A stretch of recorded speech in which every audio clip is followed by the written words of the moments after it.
नमस्कार, मैं हूं वरुण सखा जी और आप देखना शुरू कर चुके हैं IBC 24 और खबर बेबाक। पीएम आवास देश की ऐसी जमीनी योजना है जिसने गांव की सूरत बदल कर रख दी है। नतीजतन यह पॉलिटिक्स का हॉट केक बन गई है। भूपेश सरकार लगातार अपनी सफाई दे रही है तो भाजपा ने इसे बड़ा मुद्दा बनाकर गांव-गांव तक पहुंचा दिया है। भाजपा ने इसे लेकर हाल ही में विधानसभा घेराव किया। अब जो छत्तीसगढ़ सरकार 2 सालों से राज्यांश का 1 रुपया भी नहीं डाल रही थी, उसने इस बजट में 3200 करोड़ रुपए से अधिक का आवंटन कर दिया। सरकार कह रही है पीएम आवास पर छत्तीसगढ़ में अच्छा काम हुआ है, लेकिन भाजपा इसे मुद्दा बना चुकी है।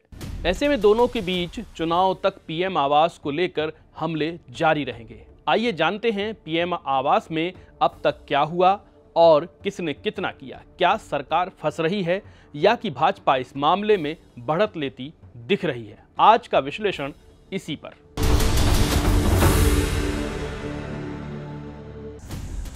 पहले जानिए विवाद क्या है। 2018 में भूपेश सरकार बनते ही केंद्र और राज्य के बीच विभिन्न विषयों को लेकर तनातनी शुरू हो गई। इनमें से एक विषय पीएम आवास भी रहा। कोरोना के पहले तक भूपेश सरकार पीएम आवास में राज्यांश दे रही थी, लेकिन बाद में हाथ खींच लिए। नतीजा ये हुआ, जिनके घर बन रहे थे वे रुक गए और नई स्वीकृतियां थम गई। भूपेश बघेल ने तर्क दिया, जब योजना केंद्र की है तो 100% पैसा केंद्र ही दे। यही सुर बंगाल की ममता सरकार के भी रहे। ममता सरकार ने तो समय रहते सुर बदल लिए, लेकिन बघेल अड़े रहे। फिर बात आई, जब राज्य अपना अंश देंगे तो पीएम आवास नाम ही क्यों रखेंगे? फोटो भी सीएम की हो और इस योजना का नाम भी सीएम के नाम पर हो। इस सब में 2 वित्त वर्ष कुर्बान हो गए। इस बीच भाजपा ने गांव-गांव में पीएम आवास को लेकर लोगों तक बात पहुंचानी शुरू कर दी। चूंकि लोगों ने चंद महीनों में ही झोंपड़ियों से पक्के घर बनते देखे थे, जो अचानक से रुक गए, इसलिए लोगों को भाजपा की बात पर यकीन होने लगा। बस यही यह मुद्दा बन गया, जिसे लेकर अब सरकार डैमेज कंट्रोल कर रही है। रमन सरकार ने 10,000 करोड़ तो भूपेश ने 7,000 करोड़ रुपए दिए। केंद्रीय ग्रामीण विकास मंत्रालय की वेबसाइट पर दिए गए आंकड़ों के मुताबिक साल 2015 से शुरू इस योजना का पहला आवंटन 2016 और 17 के लिए हुआ। इसमें राज्य में तब भाजपा की सरकार थी। डॉक्टर रमन सिंह के नेतृत्व वाली इस सरकार ने पहले वित्त वर्ष 2016-17 में 2,90,239 लाख रुपए का राज्यांश देकर 2,32,903 प्रधानमंत्री आवास बनाए।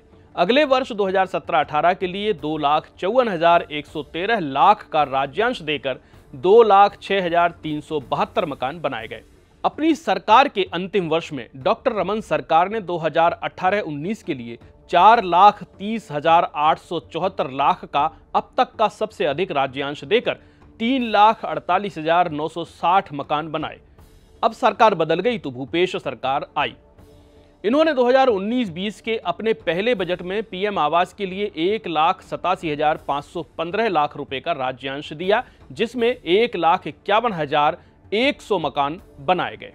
फिर आ गया कोरोना, तो सरकार को एलोकेशन में दिक्कत होने लगी। 2020-21 के लिए भूपेश सरकार ने 1,96,641 रुपए का राज्यांश आवंटन दिया। इस बार केंद्र से इन्हें लक्ष्य मिला 1,57,815 मकान बनाने का। 2021-22 के बाद सरकार इस मद में 1 रुपए भी नहीं डाल पाई। फिर अब 2023-24 में 3,268 करोड़ रुपए का एलोकेशन किया गया है। इस तरह से देखें तो रमन सरकार के मुकाबले भूपेश सरकार ने 1,86,991 रुपए कम राशि आवंटित की है। 3,28,170 मकान पीछे। ग्रामीण विकास मंत्रालय की साइट के मुताबिक छत्तीसगढ़ में अभी तक 11,76,068 मकान बन जाने चाहिए थे, लेकिन बने सिर्फ 8,47,898। यानी केंद्र का अंश पड़ा है और राज्य का अंश नहीं मिला, तो 3,28,170 मकान अधर में है। राजनीतिक रूप से भाजपा जब हमला करती है तो वह इनकी संख्या बढ़ाकर 8 लाख तक बताती है।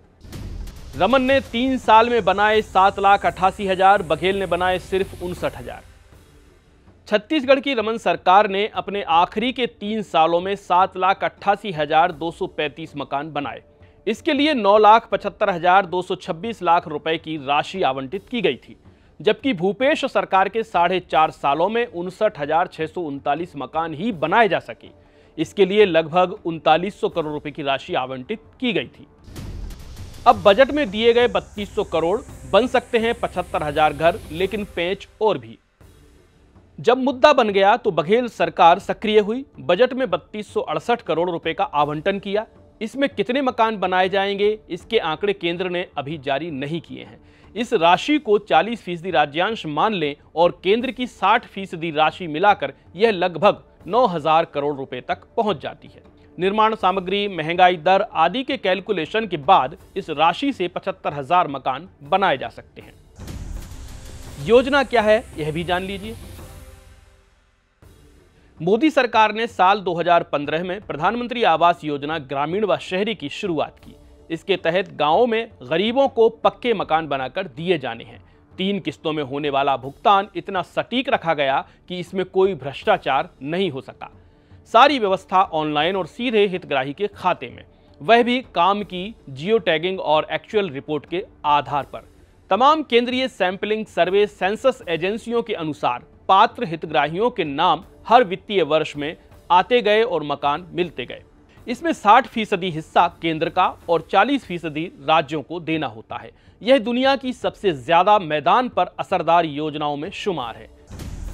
क्या असर होगा पीएम आवास का चुनावों पर? पीएम आवास जैसी केंद्र की आधा दर्जन योजनाएं ऐसी हैं जिनका सीधा लाभ लोगों को मिला है। इसी कारण चुनावी राजनीति में लाभार्थी वर्ग एक अलग वोट बैंक के रूप में उभर रहा है। इस वर्ग में सबसे ज्यादा हितग्राही पीएम आवास के हैं। मैनकी सर्वेज नाम की चुनावी विश्लेषण एजेंसी के मुताबिक यूपी में योगी सरकार के दोबारा सत्ता में वापसी के पीछे पीएम आवास बड़ा मामला है। यूपी ने इसमें सबसे अच्छा काम किया है। छत्तीसगढ़ में भाजपा ने जिस स्तर की प्लानिंग करके पीएम आवास को बड़ा मुद्दा बनाया है, उस हिसाब से यह बड़ा राजनीतिक मसला बन चुका है। वहीं भाजपा के नितिन नवीन कह ही चुके हैं कि वे इसे चुनावी मुद्दा बनाएंगे। तब साफ है कि पीएम आवास का मुद्दा बड़ा फैक्टर है। भूपेश सरकार ने 3268 करोड़ रुपए का आवंटन कर तो दिया है, लेकिन इस पर केंद्र से स्वीकृति आते और मकान एलोकेशन का आधार तय करते तक 2-3 महीनों का वक्त निकल जाएगा। फिर बारिश का समय और उसके तुरंत बाद होंगे छत्तीसगढ़ में चुनाव।